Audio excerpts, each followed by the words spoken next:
দেখেছো কেমন বিদ্যুৎ চমকাচ্ছে? কি করছিস? হ্যাঁ, ঠান্ডা রাখছি মিষ্টিতে।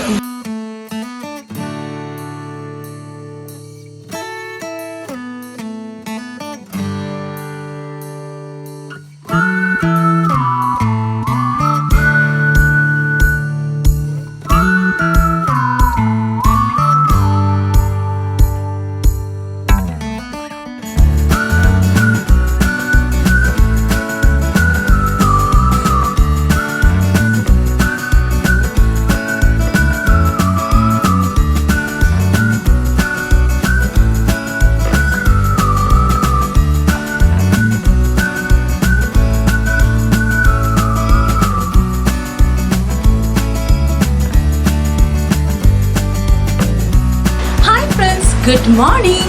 আর আজকে হচ্ছে বৃহস্পতিবার সকাল এখন 9:30 মতো বাজে। আমাদের ব্রেকফাস্ট করা হয়ে গেছে আর এসেছিলাম টুইটির ঘরটা একটু গুছিয়ে দিতে, মানে ক্লিন আপ করে আমি স্নান ফান করতে গেছিলাম, কিন্তু ওই যেটা হয় আর কি, বই খাতা নিয়ে তো শুয়ে থাকে, সেগুলো একটু তুলে দিলাম, বুক শেলফটা একটু গুছিয়ে দিলাম, আর তারপর ভাবলাম ব্লগটা স্টার্ট করে ফেলি তোমাদের সাথে। আর আজকে সকালবেলা থেকেই রীতিমতো গরম শুরু, বাইরে প্রচণ্ড রোদ, মানে ব্যালকনিতে আমি স্নান করে উঠে যে 5-10 মিনিট বসি সেটাও আজকে আমি বসতে পারিনি, মানে এত গরম লাগছে আমার। তো যথারীতি আবার গরম শুরু হয়ে গেছে। বেশ দুদিন ভালো ঠান্ডা ছিল, এই ইভেন কালকে সন্ধেবেলা ফ্যান চালাতে হয়নি, মানে বসেছিলাম, ব্যালকনি জানলা দরজাগুলো খোলা ছিল, তো সুন্দর ঠান্ডা হাওয়া আসছিল, এত সুন্দর ওয়েদার ছিল। আর আজকে যথারীতি গরম শুরু হয়ে গেছে, সকালবেলা থেকে ঘর গরম হতে শুরু করে দিয়েছে, এত গরম লাগছে। যাই হোক, একটু পরে যাবো। এখন অ্যাকচুয়ালি টুইটির এখনও ব্রেকফাস্ট শেষ হয়নি, এই জন্য ভাবলাম যতক্ষণ টুইটি ব্রেকফাস্ট করছে ততক্ষণে একটু তোমাদের সাথে বক করে নিই। আজকে আমি এখন যাব একটু পরে লাঞ্চের প্রিপারেশন করতে।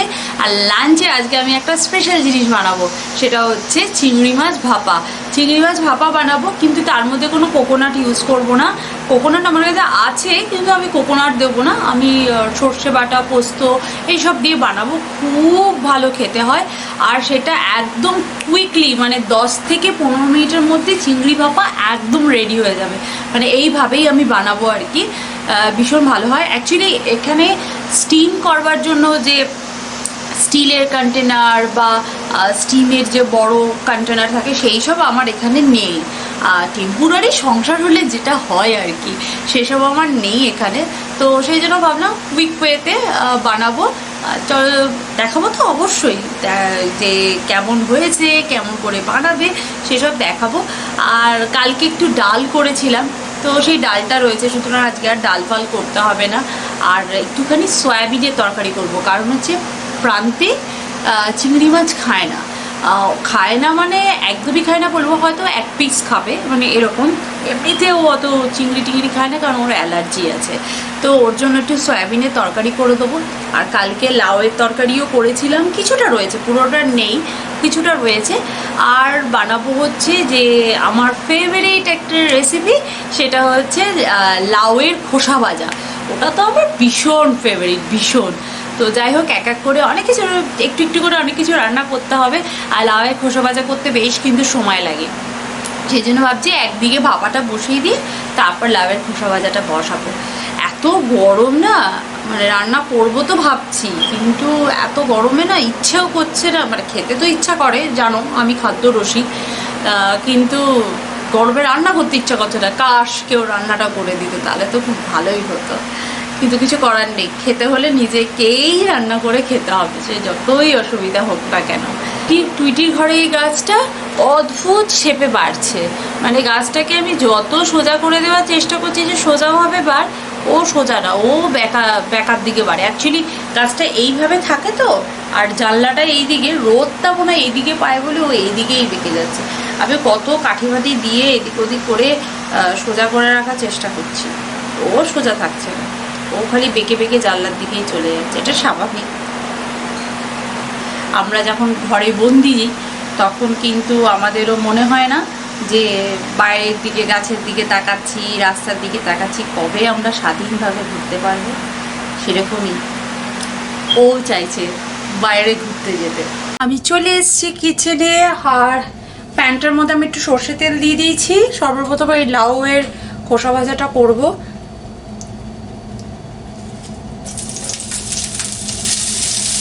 আমি একটা বড় পেঁয়াজ একবারে কেটে নিয়েছি। সব রান্নাতে একটু একটু ইউজ করবো, আজকে সব রান্নায় একটু একটু হবে।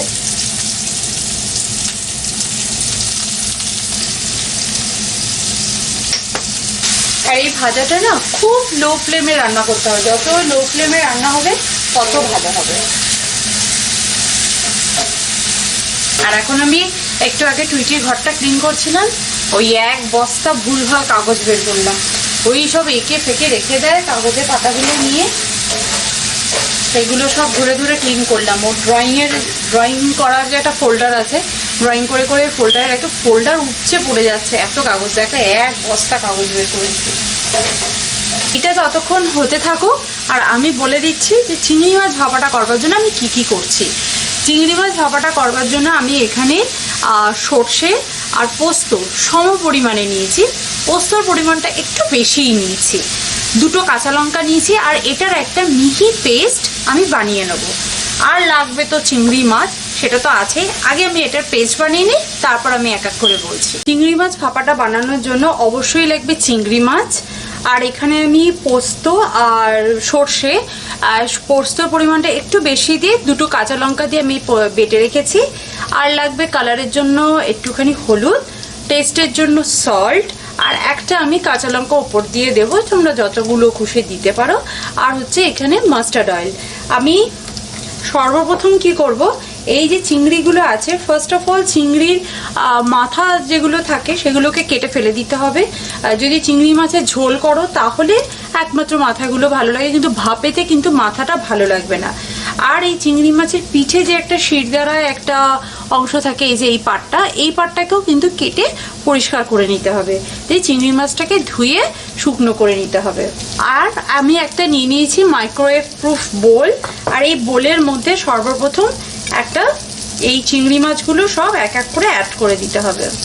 আর এর মধ্যে আমি দিয়ে দেবো হচ্ছে টেস্ট টু সল্টটা নিজের টেস্টের অনুযায়ী দিয়ে নেব। কালারের জন্য আমি ইউজ করব হচ্ছে একটু টারমারিক পাউডার। আর এর মধ্যে ইউজ করব হচ্ছে এই সর্ষে আর পোস্ত বাটাটা। আর মিক্সিটার মধ্যে অনেকটা পোস্ত লেগে আছে, এই জন্য একটুখানি জল আমি এর মধ্যে অ্যাড করে দেবো, এটা ধুয়ে। আর এর মধ্যে অ্যাড করে দেবো একটা কাঁচা লঙ্কা আর একটুখানি মাস্টার্ড অয়েল, চামচ মতো মাস্টার্ড অয়েল আমি অ্যাড করে দেবো। আর এই সমস্ত জিনিসকে খুব ভালো করে মিক্স করে নেব। আর লঙ্কাটা আমি মাঝখান দিয়ে চিড়ে দিয়েছি, যাতে লঙ্কার সুন্দর ফ্লেভারটা এই ঝোলটার সাথে খুব ভালোভাবে মিশে যায়। একটা লঙ্কাও অ্যাড করে দিলাম।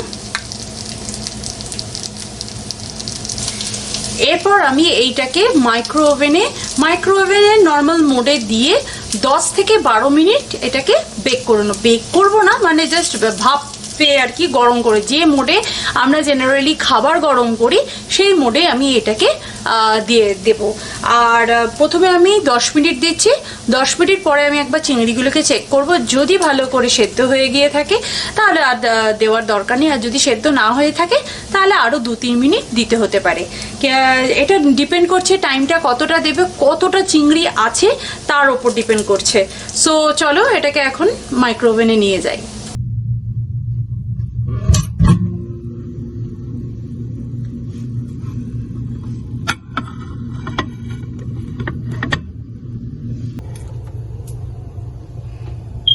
এবার এটাকে আমি 10 মিনিটের জন্য এখানে নিচ্ছি। 10 মিনিট পরে আমি কন্টেনারটা খুললাম, এছাড়া চেক করছি। চিংড়িটা আরেকটু হবে, এখনো সম্পূর্ণ হয়নি, তো আমি আরো 3-4 মিনিটের জন্য এটাকে আরো ভালো করে কুক হতে দেবো। আর একটু ভালো করে নাড়াচাড়া করে দিচ্ছি। আর পারলে চিংড়িগুলোকে একটু উল্টে দিলে ভালো হয়, তাহলে প্রপারলি কুক হয়ে যাবে।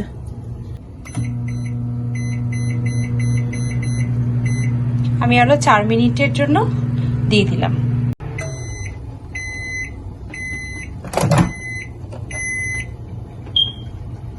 চিংড়িটা একদম রেডি হয়ে গেছে, ভীষণ ভালো একটা গন্ধও বেরোচ্ছে। এটাকে আমি এইভাবে রেখে দেবো মাইক্রোওভেনের ভেতরই 5-10 মিনিট, পরে বের করব, তাহলে এই স্টিমে থাকলে চিংড়িটা আরো ভালোভাবে কুক হয়ে যাবে। এইভাবে আমি মাইক্রোওভেনের ভেতর রেখে দেবো।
লাঞ্চে লাউয়ের খোসা ভাজা, কালকে ডাল সেদ্ধ ছিল, এটা লেফট ওভার খাবার।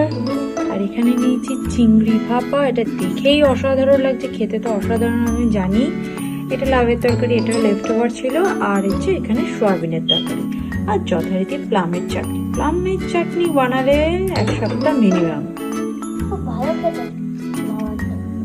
লাউয়ের তরকারিটা খেতে ভালো। তুমি যেটা নিচ্ছ না সেটাও খুব টেস্টি এন্ড হেলদি। বাকিটাও খুব ভালো লাগে আমার এটা। ড্যাডি খাইবো? ওটা ড্যাডিকে দিলাম, ওটা ড্যাডি খাবে। তুমি খাবে একটু? না, ওর মধ্যে লঙ্কা আছে।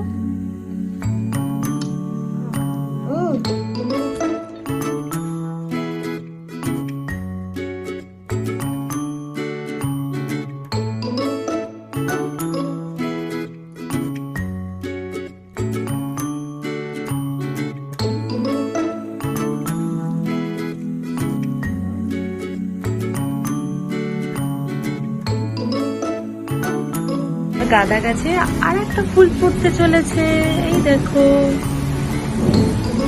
কি ভাল লাগবে না? অনেকগুলি ফুটবে, এখানেও কুড়ি আছে, অনেকগুলো কুড়ি আছে, ছোট ছোট আরো অনেক কুড়ি আছে। এগুলো হয়তো দেখা যাচ্ছে না, এখানে আছে, দেখো এখানে আছে। খুব যত্ন করে রাখছি যাতে ভেঙে না পড়ে যায়। আজকে এত বিকেলে হাওয়া দিয়েছে যে এই ফুলটা একেবারে নেতিয়ে পড়ে গেছে। কি জানি এটা বোধহয় আর বেশি দিন থাকবে না। সবকটা একসাথে ফুটলে দেখতে কত ভালো লাগতো।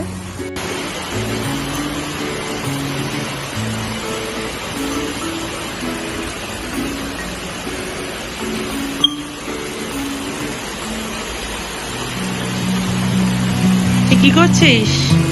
হ্যাঁ, ঠান্ডা খাচ্ছি বৃষ্টিতে। বৃষ্টিতে ঠান্ডা খাচ্ছিস? হ্যাঁ, এত গরম পড়েছিল না, সেই জন্য বৃষ্টি খাচ্ছি। Like a bird on a tree, I'm just sitting here. I got time, it's clear to see. From up here, the world seems small. We can sit together. It's so beautiful, you and me. We meant to be in the great outdoors, forever free.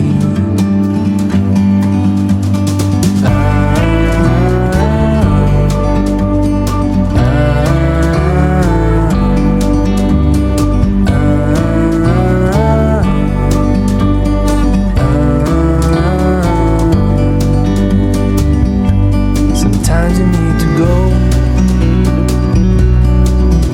take a step back to see the truth around you. From a distance you can tell. Good evening everyone.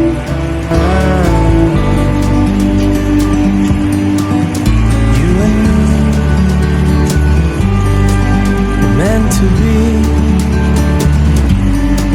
in the great outdoors, forever free. You and me meant to be in the great outdoors, forever free. এত সুন্দর বৃষ্টি পড়ছে না, মনে হচ্ছে এখানেই দাঁড়িয়ে থাকি সারাক্ষণ। আর দেখো কি তাড়াতাড়ি অন্ধকার হয়ে গেল। ঘড়িতে এখন কটা বাজে? 7:30 বাজেনি, 7:25 বাজে। তাতেই একদম অন্ধকার হয়ে গেছে। আর এত বৃষ্টি পড়ছে, আমার তো নিচে গিয়ে ভিজতে ইচ্ছা করছে, সত্যি বলছি। আর আমার ঘরের পিছনে পার্কটাতে 2-4টে লোকজন ছিল, মানে যখন বৃষ্টিটা আসেনি, ঠান্ডা ঠান্ডা হাওয়া দিচ্ছিল, তখন বেশ কয়েকটা লোক ছিল।